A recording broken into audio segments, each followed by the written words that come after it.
Your excellency governor of Maharashtra, सारे guests और मेरे सारे पंजाबी भाइयों और बहनों, नहीं सारे भाई बहन नहीं, मैं शादीशुदा नहीं हूं तो सारे भाई बहन नहीं हो सकते अभी तक। खैर, आज मैं मेरा बड़ा सौभाग्य समझता हूं कि मैं इस अवसर पर बात कर सकता हूं आपके साथ ग्लोबल पंजाबी एसोसिएशन। और खुराना साहब किधर है? आप कह रहे हैं ग्लोबल पंजाबी एसोसिएशन है, यहाँ तो सब मेरे अपने दिख रहे हैं, यहाँ महाराष्ट्र से सब दिख रहे हैं।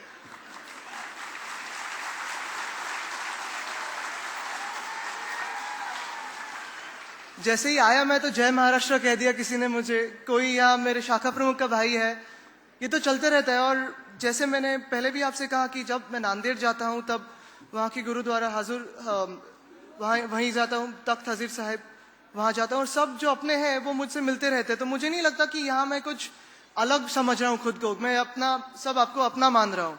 हाँ कि ना? मैं आपका हूँ, आप मेरे हैं, धन्यवाद। लेकिन बहुत अच्छा लगा आज डांस देखते हुए, भांगड़ा देखते हुए, एक सेलिब्रेशन का मोड, एक मौका काफी अच्छा आया। और मैं सोच रहा था कि आज जो आप करने जा रहे हैं, सबको एक साथ लाने जा रहे हैं, ग्लोबल पंजाबी एसोसिएशन। मैं सोच रहा था कि ये क्या है ग्लोबल पंजाबी एसोसिएशन? क्या एक अलग बॉडी है, एनजीओ है, या फिर कोई अलग पॉलिटिकल पार्टी है? लेकिन मैं अभी समझने लगा हूं कि ग्लोबल पंजाबी एसोसिएशन, जो सब पंजाबी है मेरे भाई बहन पूरे दुनिया भर, उनकी एक्चुअली आइडेंटिटी है। क्योंकि जहां भी वो रहे हैं वो ग्लोबल तो रहे, उधर के बन के रहे। जैसे मैंने अभी आपको मेरा माना कि महाराष्ट्र से हो, मुंबई से हो, तो आप इधर की शान बढ़ाते जा रहे हो। यहाँ तो 2-3 बड़ी हस्तियां तो है ही, आप सारे शान बढ़ाते जा रहे हो। लेकिन उसी के साथ आप अपनापन भी नहीं छोड़ना, ये मेरी आपसे दरख्वास्त रहेगी। क्योंकि अपनापन किसी ने कभी छोड़ना ही नहीं चाहिए। और हिंदुस्तान हमारा ऐसे ही बना है, जैसे हम देख रहे थे अभी वंदे मातरम, तो हम यही मानते जाते हैं कि आप जैसे मैंने आपको महाराष्ट्रन कहा, तो महाराष्ट्र में हम सब महाराष्ट्रन हैं, पंजाब में पंजाबी है, बंगाल में बंगाली है, केरला में केरली है, लेकिन हिंदुस्तान में हम सब एक मिलकर हिंदुस्तानी है।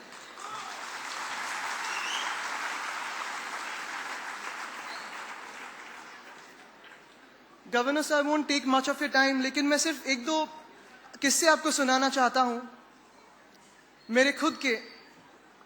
कहते हैं कि पंजाबी दिल एकदम जैसे हमने देखा सोल्जर जैसे होता है। भगत सिंह के हमने बलिदान देखे हैं।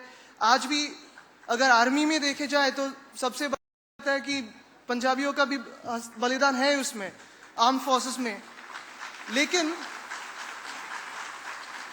लेकिन मैंने वो पंजाबियों का पिघलता दिल भी देखा है और महसूस किया है। एक अपनापन होता है हर पंजाबी में। और मैंने जब कोपेनहेगन में मैं ट्रैवल कर रहा था, तब मैंने देखा कि हमारे जो ड्राइवर साहब थे, वहाँ के गाइड थे, उनका नाम भी मुझे याद है। मुझे पता नहीं कि मैं उन्हें याद हूँ कि नहीं, लेकिन उनका नाम है संधू जी। 50-60 साल के रहे होंगे। और हम कोपेनहेगन में थे, मैं 10 साल का बच्चा, मेरा भाई 4 साल का, और एयरपोर्ट की तरफ जा रहे थे। जाते जाते फ्लाइट डिले हुई, ये पता चला तो अभी रहना कहाँ है, होटल तो छोड़ दिया है, रास्ते में कहीं खाना नहीं पीना नहीं, दूर था एयरपोर्ट शहर से, तो जाए तो कहाँ जाए? तो संधू जी ने कहा, साहब हमारे घर चलिए। और घर जाके जो हमने मजा महसूस की है, पराठे, लस्सी, और जो कोई आपका खाना होता है इतना लजीजदार, मुझे नहीं लगता कि कहीं भी दुनिया में वैसा खाना मिल सकेगा। और ये एक शायद हिंदुस्तान की भी आइडेंटिटी हो चुकी है। अगर आप ब्रिटेन जाए, कनाडा जाए, क्या हो गया? कोई बीच में आ रहा है?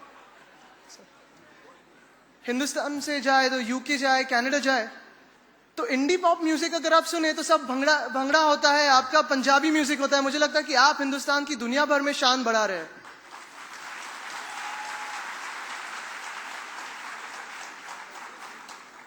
एक दूसरा किस्सा मुझे याद आता है, और मेरे दादाजी ये मुझे अक्सर कहते रहते हैं कि जब 84-85 का तो समय आपको याद होगा, काफी कठिन समय था पूरे पंजाबी कौम के लिए, सबकी निगाहें उन पे थी। तब हिंदुस्तान के राष्ट्रपति ज्ञानी जैल सिंह जी आए थे मुंबई में, और राजभवन में ठहरे थे।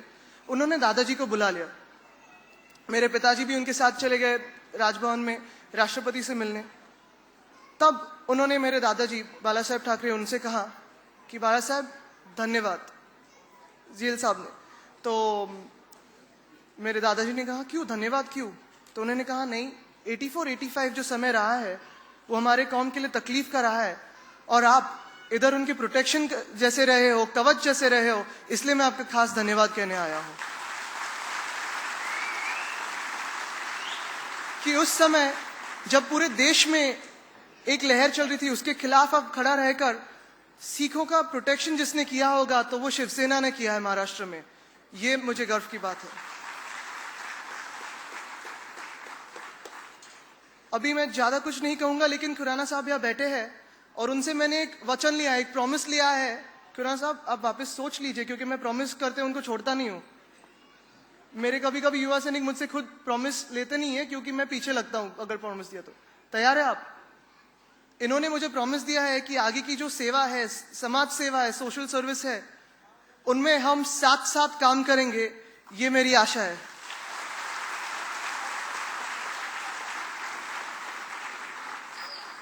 आज जो युवा पीढ़ी यहाँ बैठी है उनको भी मैं अपील करूंगा कि जिसको भी समाज सेवा करनी है, आगे कुछ देश को लेके जाना है, तो साथ में आए। मैं पूरे तहे दिल से धन्यवाद कहूंगा पंजाबी एसोसिएशन का, और ये भी कहना चाहूंगा कि अगर आपको कुछ भी कभी भी जरूरत हो तो मैं यहीं हूं, आपके साथ हूं। धन्यवाद। जय हिंद, जय महाराष्ट्र, जय पंजाब, वंदे मातरम।